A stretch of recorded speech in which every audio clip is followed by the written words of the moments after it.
Hi, Shavuot Tov everyone, here on this fantastic Sunday. Tonight is going to be Hanukkah. I'm going to continue the series of the Daf Yomi of the Talmud. We are in Masechet Nedarim, that is Daf Nun Hey, talking about page 55 in English. Here I am in this beautiful garden here in Israel. Let's share over some words within regards to vows. We're continuing the series within regards to speaking about vows. What constitutes a vow? We talked about meat yesterday, we talked about wine 2 days ago, and oils. Now today we're talking about someone takes a vow against wearing different kinds of clothing, friends. So someone's going to take and we're also going to talk about someone takes a vow against grains, that he's not going to eat grains. So the first example we talk about today is grains. Someone's going to take a vow that he is not going to eat any grain products. So what's this referring to?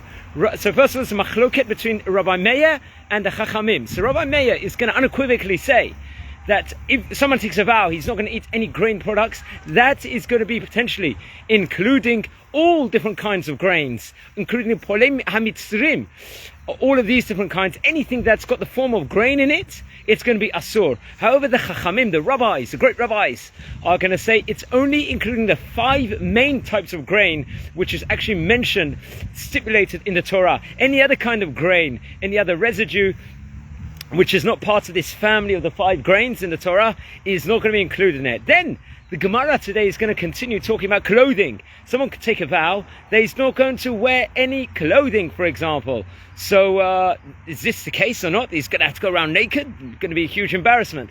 So friends, it's saying that someone is, when he takes it, he's not going to be allowed to wear clothing, like which we get from the machine, from the shops, and stuff like that. However, one is going to be able to wear sackcloth, is going to be able to cover himself with blankets, and all those things is popularly stipulated and popularly opinionated that that's going to be allowed. However, clothing as itself as an item is not going to be worn. However, someone can still cover themselves with other different kinds of blankets or whatever it might be, obviously to save themselves from busha, respectively. However, it can go on further. Someone could say, take a neder, they're not going to wear any wool products. They're not going to wear anything made of wool. So that the Gemara, the Mishnah is going to discuss this. And so it's going to say that anything which is made of wool, any clothing made of wool, it's going to be forbidden. However, still there are clothings that people can wear which is not made out of wool, and that will be permitted. Also, in this, friends, it's going to say that the wool, one is going to be able to drape wool over their shoulders if it's not in the form of clothing. Could be like a whole bundle of wool,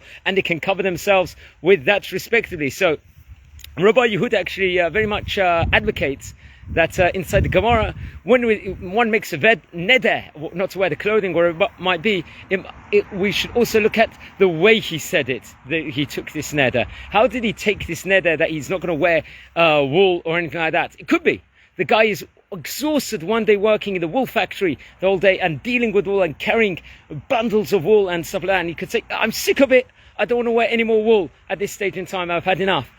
If he's going to say it like that, it could be, according to Rabbi Yehuda, he's going to be allowed to wear wool, because he was dealing in the workings of wool over here. He was in the manufacturing or whatever it might have been. However, wearing itself, it might not have implied that. So in those case scenarios, so Rabbi Yehuda is going to say that we have to look at the scenario by case, and many different sheets. It's very interesting Gemara. We've spoken about grains today and about clothing today. I want to wish you all a fantastic Chanukah Sameach. Be'ez Hashem, it's going to be an incredible one for all of Am Yisrael. And have a phenomenal day, guys. Enjoy.